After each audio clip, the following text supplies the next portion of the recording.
Di video ini kita akan mempelajari tentang distribusi normal dan ketentuan 689599,7. Saat kita bicara tentang distribusi normal, kita merujuk pada data yang didapat dari data populasi atau data sampel. Jadi, kita harus bisa membedakan dulu antara parameter dengan statistik. Parameter adalah data yang menggambarkan populasi, sedangkan statistik adalah data yang menggambarkan sampel. Contoh data statistik adalah nilai mean dan standar deviasi. Dari definisi yang sudah dijelaskan, kita harus berhati-hati dalam menentukan angka data sampel atau yang akan kita gunakan. Saat kita bicara data sampel, kita menggunakan simbol X bar untuk menunjukkan nilai mean dan simbol S untuk menunjuk nilai standar deviasi. Ini adalah statistik. Saat kita bicara populasi, kita menggunakan simbol mu untuk menunjuk nilai mean populasi dan simbol sigma untuk menunjuk standar deviasi dari populasi. Ini adalah parameter. Parameter populasi seperti mu dan sigma sangat penting saat kita bicara tentang distribusi normal.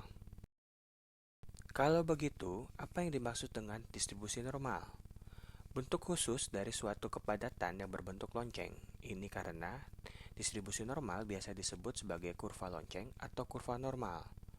Distribusi normal menunjukkan kecenderungan data berkumpul pada sekitar nilai tengah dari suatu kumpulan nilai. Faktanya, nilai tengah adalah nilai mu dari populasi yang berada di tengah-tengah kurva.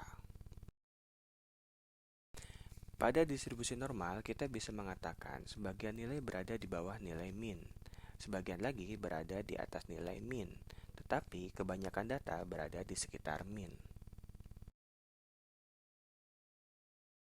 Distribusi normal biasanya digunakan untuk mengukur data seperti berat badan, tinggi badan, volume, dan tekanan darah.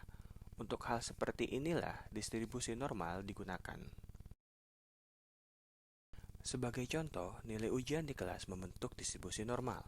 Sebagian siswa memiliki nilai yang bagus, sebagian lagi jelek, tetapi sebagian besar siswa memiliki nilai yang rata-rata. Ini karena nilai rata-ratanya adalah 50 yang berada di tengah kurva. Sekarang kamu sudah tahu bentuk dari distribusi normal. Kita akan membahas mu dan standar deviasi.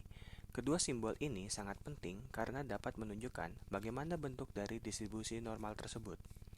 Kita bahas terlebih dahulu soal nilai mean dari populasi yang ditunjukkan simbol mu. Simbol mean menunjukkan karakter normal dari distribusi. Bila kamu menaikkan nilai mean, kurva akan bergerak ke kanan. Bila kamu menurunkan nilai mean, kurva akan bergerak ke kiri dari distribusi normal. Kemanapun nilai mean ini bergerak, mayoritas data akan selalu berkumpul di sekitar nilai mean.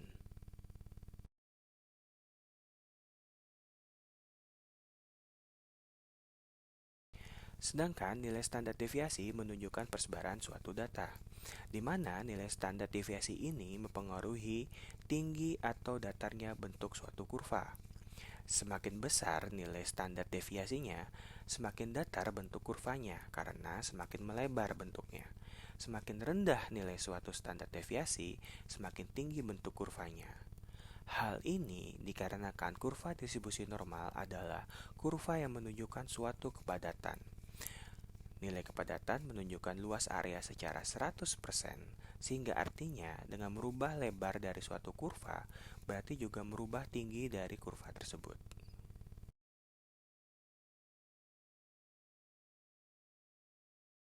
Dapat disimpulkan bahwa distribusi normal memiliki karakter.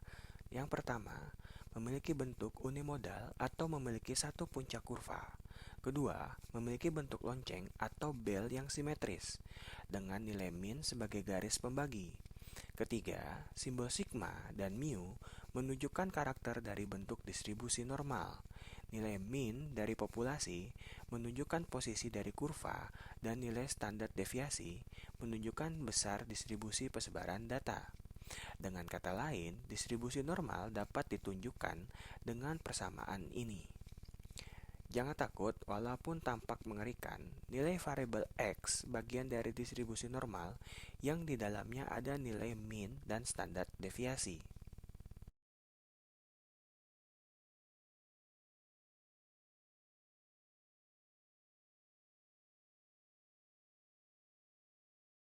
Sekarang kita sudah tahu apa itu distribusi normal. Sekarang kita akan membahas ketentuan 689599,7. Bila kita mengukur tinggi badan seluruh siswa sekolah dan ditemukan pola distribusi normal dengan nilai mu 5,5 kaki dan standar deviasi 0,5 kaki, kita menggambarkan distribusi normalnya sebagai berikut. Kita bisa membuat interval dari nilai standar deviasi seperti 6,0, 6,5, 7,0 ke kanan. Dari sisi satunya 5,0, 4,5, 4,0. Terus, apa yang dimaksudkan ketentuan 689599,7 itu? Setiap menjauh selangkah dari nilai min sebanyak satu standar deviasi, itu menunjukkan total area sebesar 68%. Dengan kata lain, sebanyak 68% dari populasi di sekolah memiliki tinggi badan antara 5,0-6,0 kaki. Bila menjauh sebanyak 2 kali standar deviasi dari nilai min, hal ini menunjukkan bahwa 95% siswa memiliki tinggi badan antara 4,5 sampai 6,5 kaki.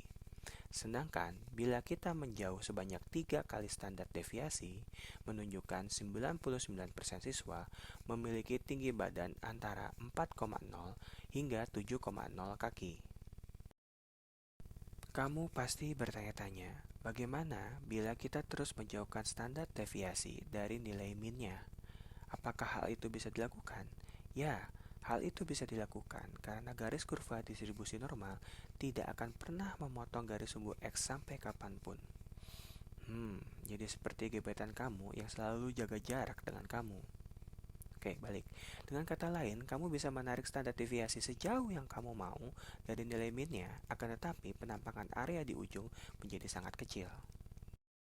Ketentuan dari 689599,7 adalah cara mudah untuk menggambarkan distribusi normal, dan hal ini berlaku pada semua bentuk distribusi normal.